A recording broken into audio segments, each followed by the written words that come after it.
We decided to kick it up a notch with a ball pit. Yahoo! Yahoo is right. Let's rock.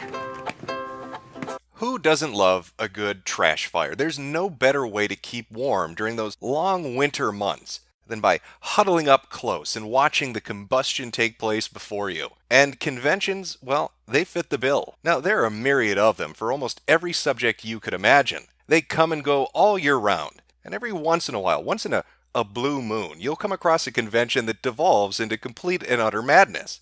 And that insanity could include a whole host of things, from furries throwing shit-filled nappies onto people's Subarus, to fat tumblerettes swimming in piss-filled ball pits. But it takes a special kind of retard, I'm talking special ed levels of stupid, to fuck a convention up before it even begins. Typically, the convention actually has to happen first before it can devolve into a shit show. But that's not the case with Kilroy. The free speech event, everybody's been talking about it. All your favorite YouTubers are going to be there.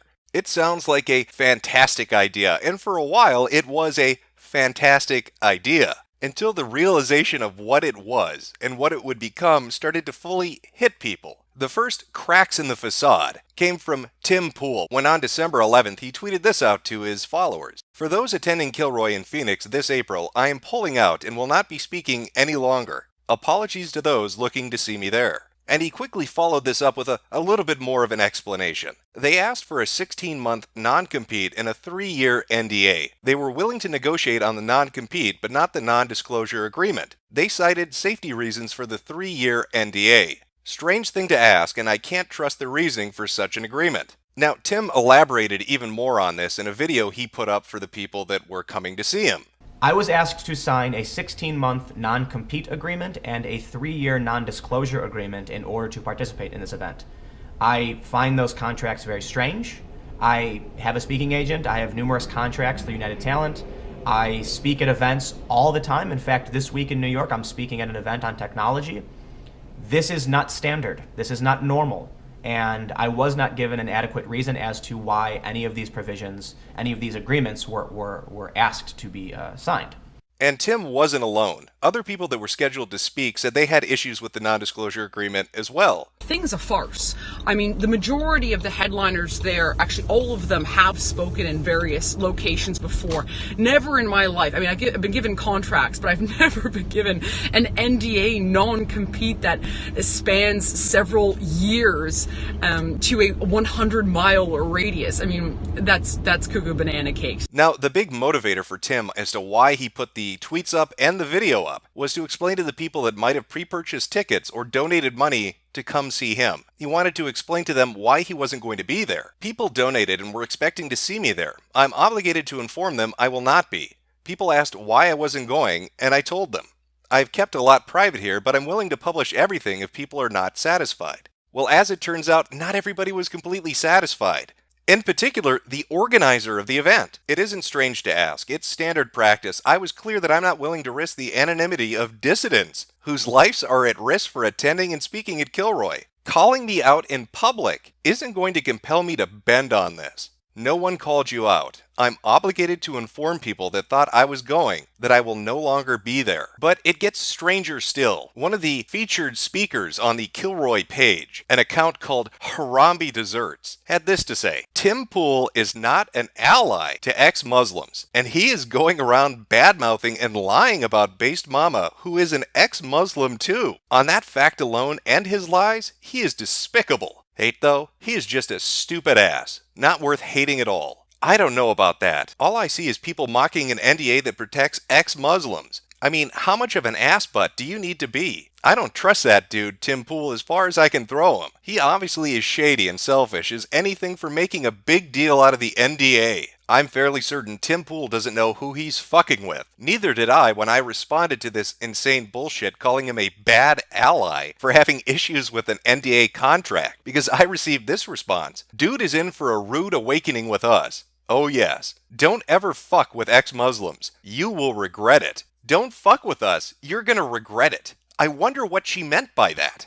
You leave us alone, we'll leave you alone. You fuck our shit up, we'll fuck your shit up until you can't fuck our shit up anymore. I'm a former Muslim, a former extremist, a former terrorist supporter. Well, these sound like some stable and well-adjusted individuals. I'm sure I'm just misreading that playful tweet as a threat. I can do a whole lot better for threats if you want. It can be a game. Well, I do love video games, so I couldn't pass that challenge up. And it looks like it was answered. Because yesterday, when I put up a tweet promoting this video and what the topic would be on, all of a sudden, from out of nowhere, a complete and utter coincidence, videos started getting flagged on my channel. That's rather strange. It's almost like somebody was attempting to shut the channel down so this video couldn't go up. But why would they do that? What would motivate them to want to shut this particular video down? Oh, maybe it has to do with the fact that Based Mama was a part of Trout's server, the server that was targeting people on the right side of politics. Could that have something to do with it? I mean, Based Mama was in there. She admits she was in there. I'm gonna let you know right now, I got invited in,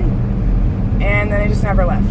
And good old Halal Desserts here, well, she was somewhat related to it as well. If you remember back when JF's video was flagged for playing audio that was leaked from the server Trout had, she tweeted this out. I have no idea what I flagged. I hope it was real juicy. Ah ha ha ha ha ha ha ha. So we have two individuals directly related to the Kilroy event, one of them the organizer of it, another her good friend and featured speaker at the event, both related to a server which was doing some rather underhanded things. And mysteriously, when I announce my videos coming out, I start getting videos flagged on my account. Really gets that fucking noggin jogging, doesn't it? But I guess I'm getting intellectually checkmated here. This is some 4D chess shit. I'm dealing with intellectual giants. Because my IQ is extremely high.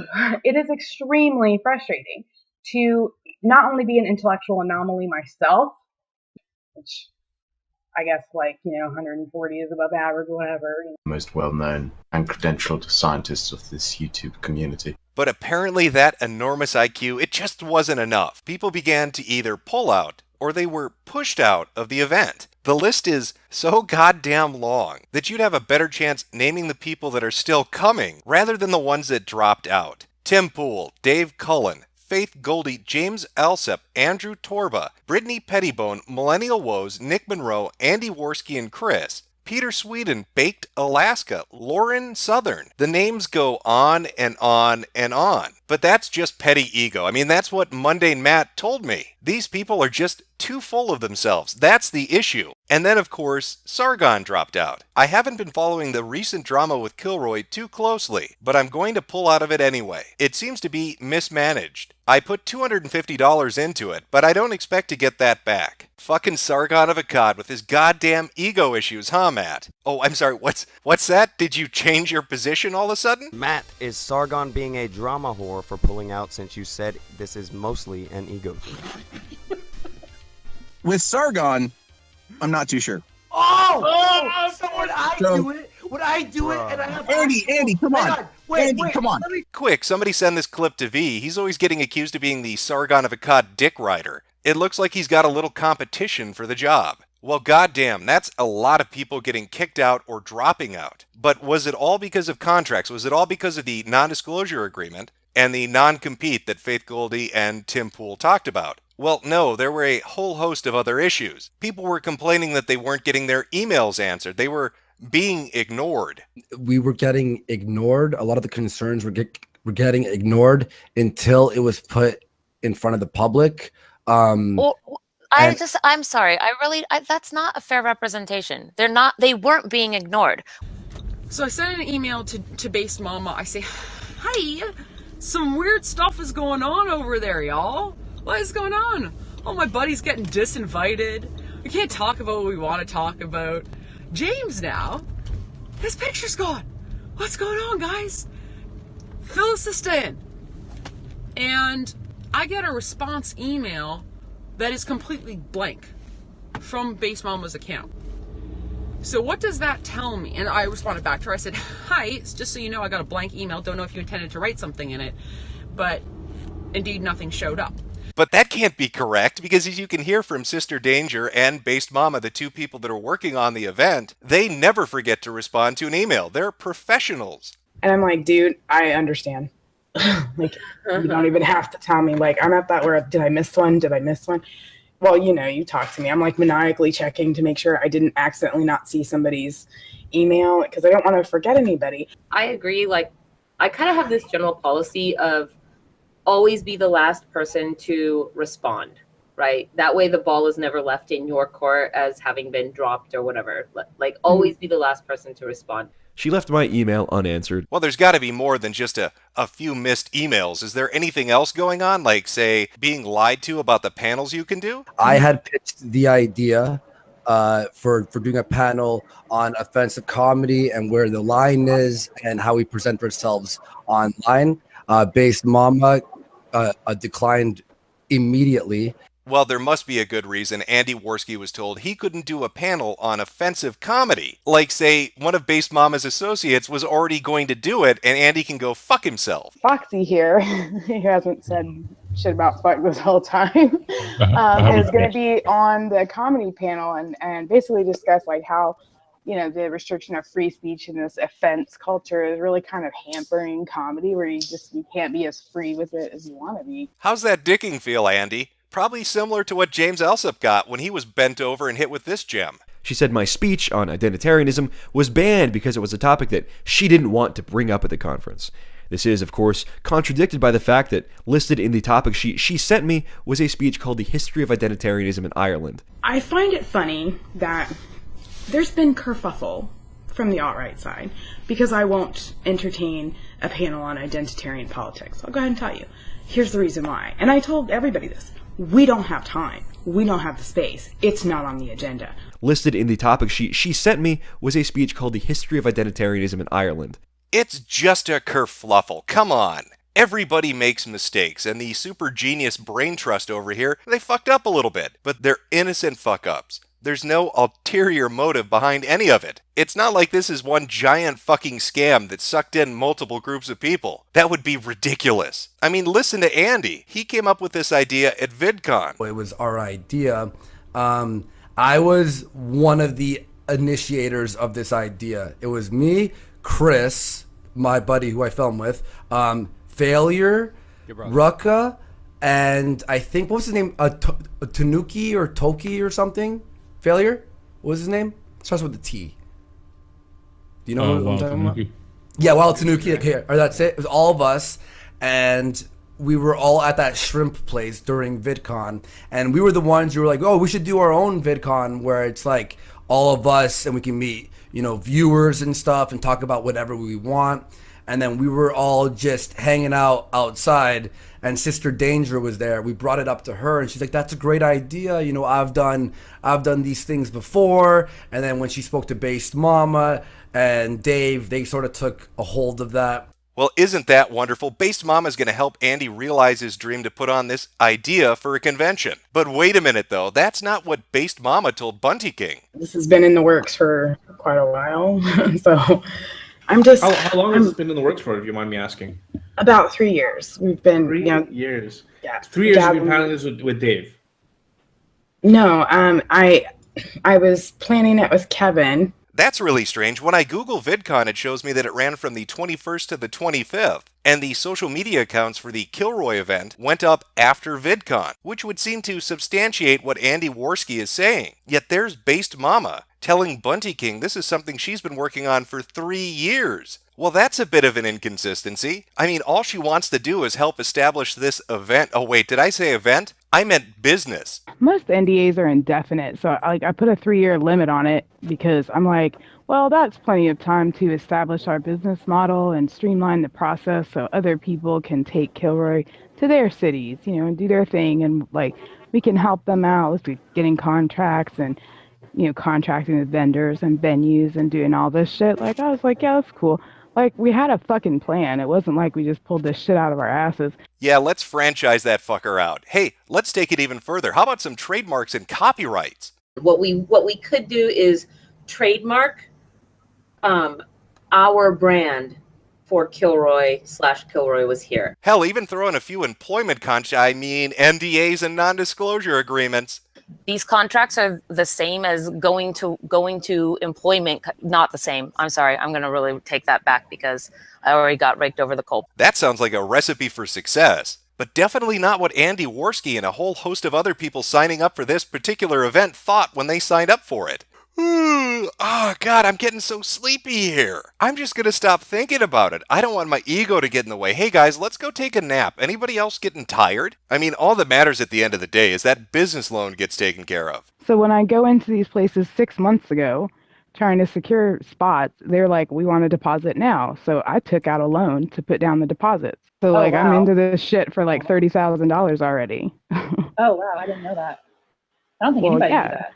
I must have misheard her. I could have sworn she just said that she took those loans out 6 months ago, which would have been in June, right after VidCon. No, clearly she meant 3 years ago. Fuck you, Andy Worski. You don't know what you're talking about. I know that look you're giving me. Take the fucking tinfoil hat off. These are all just amazing coincidences. You fucking conspiracy theorists with your crazy shit. I mean, sure, you could look at the timetable and draw some conclusions about what's really going on here and all the lies that we've heard, or all those other lies. Oh, did I mention all the other lies? Like the lies they told Tim Pool about the contract he was signing? And as I responded to their email, I told them it was insulting, to which they responded with an appeal to popularity. Everyone has signed this before you. That's a lie. A lot of the speakers didn't even know this agreement existed. No, they certainly did not sign this before me. Or the whole thing about having to remove people because there just wasn't enough room. I'm sorry, Baked Alaska, we need to trim the fat a little bit. It's too popping off in here for you to stick around. We got too many speakers showing up. And we still have approximately a week's worth of guests that we're going to continue to roll out, and we're still signing people, okay?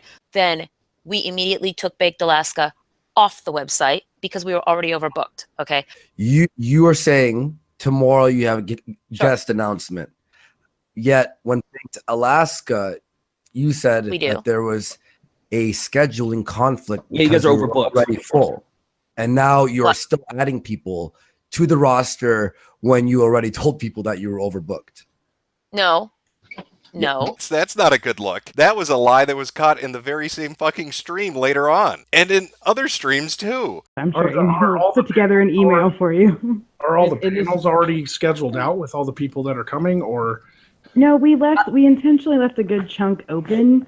It's so weird. It feels like everything about this event might be completely fucking fake. And it only gets worse if you look at the timetable. When Dave Cullen put up the initial fundraising video for the Kilroy event on November 16, it only took a matter of 3 weeks for them to hit the official goal of $85,000. That's fucking impressive. That is a lot of money. December 6th, we've raised all the money we need. And that's just the amount listed up on the website. We're not even talking about PayPal here. You can pledge anonymously without buying a ticket. You can give any amount that you want. It's not a big deal. Like, I gotta tell you, I appreciate everybody who's buying tickets, but I appreciate more people who can't be there that are still supporting it. Like, that, to me, that's so awesome. So you've got all these big YouTubers from a diverse group of people that are bringing in all this audience for you. And all these people are paying enormous amounts of money to meet people they want to see in real life. If you look at the rewards on the website, that's clearly listed. And yet, strangely, so very strangely, a majority of people start to run into issues. It starts with Baked Alaska, who was up on the website for a day or two, just long enough for his followers to donate money, but not long enough for him to figure out what the fuck is going on. Let me clue you in, Baked. You got used like a puppet. Just like everybody in this situation got fucked over. You've all been bamboozled. You are a nice shiny object to wave out in front of retards to get the money to come in. And then once the money came in, suddenly we have issues. Panels aren't showing up. Emails aren't going out. Ridiculous contracts are being forced on people. It's almost like they wanted to use YouTubers for marketing. This is a very important concern right here. Is a lot of the donations were made under the promise that under the promises that certain guests would be appearing, and you put the guest list up there, and people saw who was on that list and donated to see certain people. And then as people start pulling out, and as all these complications are happening, doesn't it seem like the donations and the event itself was made under a false promotion? I wanted to put people up for the crowdfunder that people kind of knew, like they could see them and knew who they were, just as part of the marketing. And then I didn't I didn't go out of my way to show that there were academics who were actually attending, that we're going to be talking about other things, not on YouTube, not internet celebrities or whatever. So we've got like a reward system in the works, and meeting up with people is going to be one of the rewards. So they could fund academics who weren't as popular. I'm trying to be amenable to them as much as I can, but they're not really that big, and they're not really that influential, especially when we're courting like academics, like actual academics, not pretend YouTube academics. Like, we're actually going for people who are actually like researching in these fields and making progress in these areas and actually like working for this. Well, don't make so them I'm feel not like super concerned about it, because that's, well, the problem is, like I said, I think the biggest mistake I made was not making it clear that this is not a YouTube convention. And a lot of, like, we can't list a lot of people that are on there that are very left-leaning because they're a fucking security risk.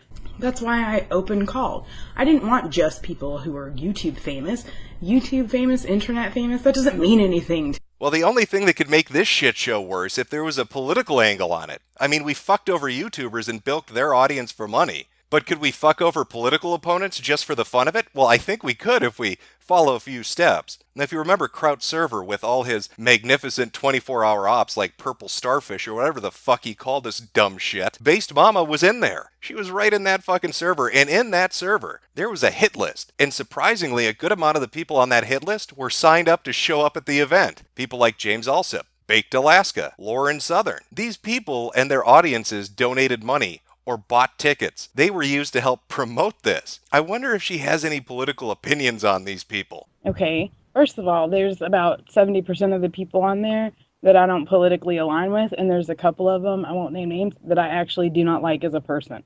I think it'll be great to kind of bring social justice back to where it's supposed to fucking be. Yeah, I agree. Girl power. Let's bring social justice back to where it needs to be. Fuck those white nationalists. But don't fuck their money. We need their money. We have a $30,000 business loan to pay off and trademarks to apply for. Well, Jim, that doesn't prove any malice on her part. Well, as she said, she is Kilroy. Because at the end of the day, Kilroy is just me.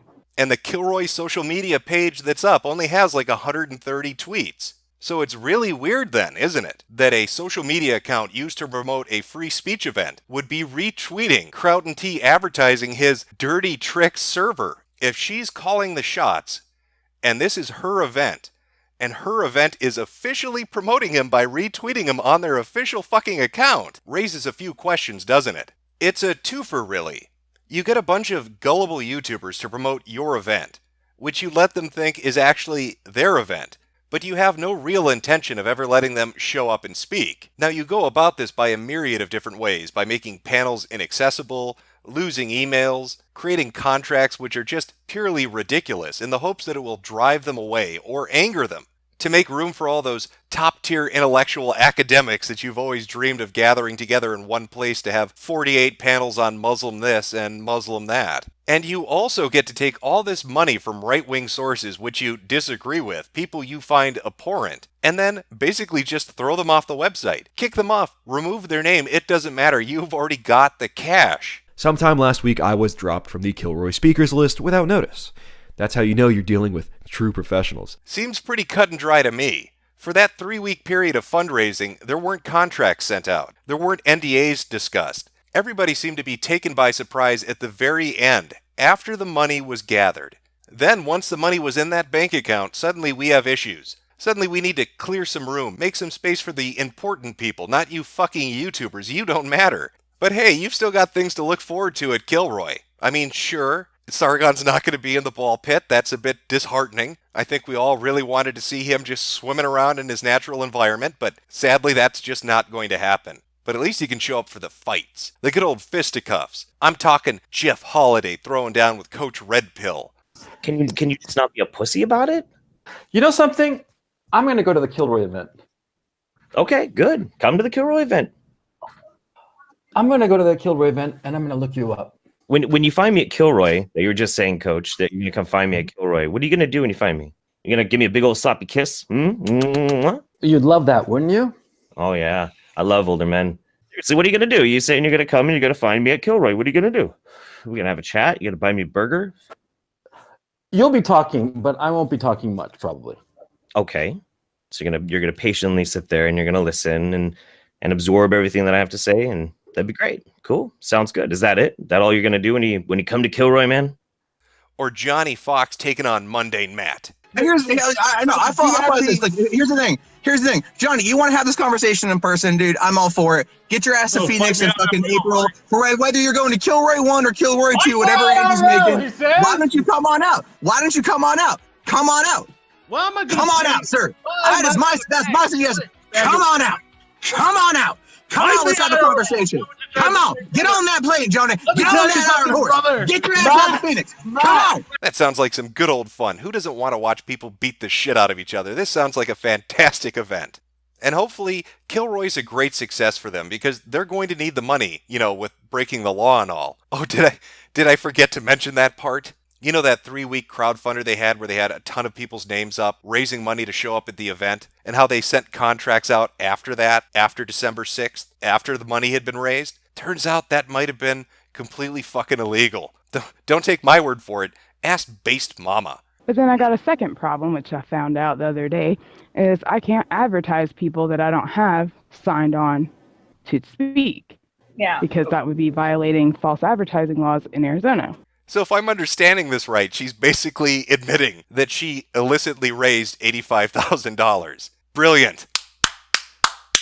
That is 140 IQ, ladies and gentlemen. Because my IQ is extremely high. It is extremely frustrating to not only be an intellectual anomaly myself, which I guess 140 is above average, whatever.